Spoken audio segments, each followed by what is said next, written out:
Hi everyone, it's Robin Gopin. I haven't taught or been a student in an ESOL reading course, but while I was reading this week's selections, particularly those in the Seymour and Walsh book, I realized I had applied these methods in preparing the history classes that I taught to high school students in the homeschool community. In preparing these lessons, I was essentially preparing a content-driven academic reading class. These were not ESOL students, and the emphasis in terms of the objectives was on the content and not the skill of reading. But in terms of creating a syllabus and choosing a textbook, understanding my students' needs and all of that, it was the same as the readings that we did for this week. So I'm going to reflect on how I prepared the history class and add in how I would do this differently in an ESOL reading course if I were designing or planning a course in that. And for that, I have in mind as my target audience for the reading course, community college ESOL students. When I first began considering teaching a course in U.S. history, I first scoured the internet for high school U.S. history syllabi. And after reading through some of these, I got an idea of what students of this age were learning, what they were expected to know. This would be the same if I were teaching an ESOL reading course. I would gather several syllabi, if possible, and compare what was being taught and how it was being taught. I think you can learn a lot about the subject by evaluating different approaches. I then formulate my own goals and objectives.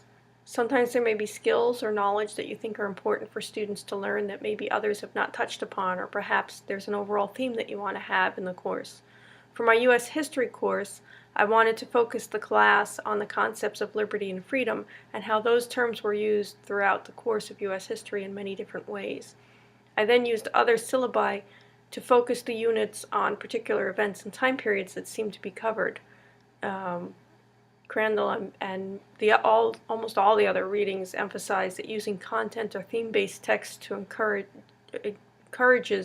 recurrence of vocabulary and ideas, which then aids in retention. So again, this is something that I would do no matter what class I was teaching. Once I had my theme and my units, I started looking for a textbook that would reinforce or mirror the theme I was trying to emphasize. I found a text that I knew would be difficult for some students. It was actually a college-level text, but was, I thought, written very well and very clearly. And I thought that some of the students could probably handle it, but not all. I didn't know all of the students, but I did know some personally, so I wanted to choose a text that would engage them, but also fit the theme. I decided to go with this textbook and some supplemental material. It's really important to know your students' skill levels when designing a class. So if planning a reading course for ESOL community college students, I would definitely look at the student scores on the placement exam or entrance exam for the college or university. I'd also find out what other English classes they have had, how they did on them, and what other classes they were taking at the same time, maybe as the ESOL class. So this would give me an overall picture of the skill level so that at least for the initial design, I can try to choose appropriate readings.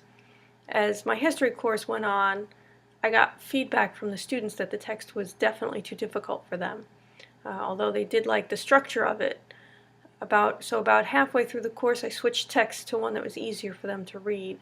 I learned from this experience that, again, in the readings, they stated that it was important for independent reading students should understand 90% of the text, and that when you were doing like group or classroom reading, it should be 75%. So my students were very frustrated and often did not complete the reading because it definitely was not 90%. Even when I tried to assign less pages, it was still too difficult for them. So this is where student feedback is so important. It's good to check in with people, not just for the initial design and beginning of class, but in the middle of the course as well.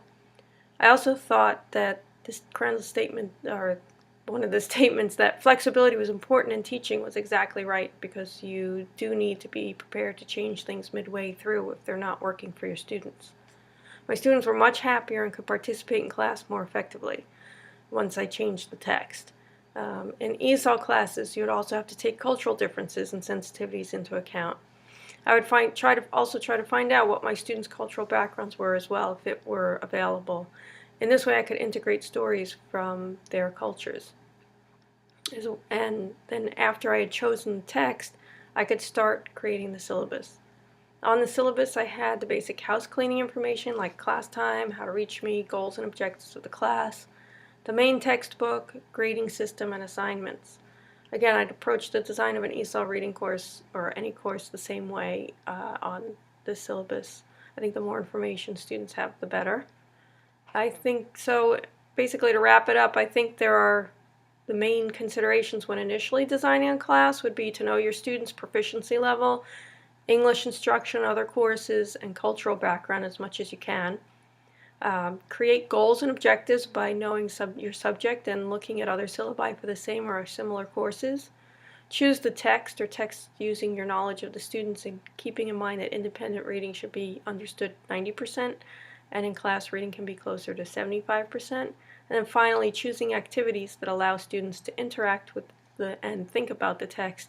And the activities should incorporate all learning styles whenever possible. So those are the things I think are most important, and I look forward to hearing from everyone else. Thank you.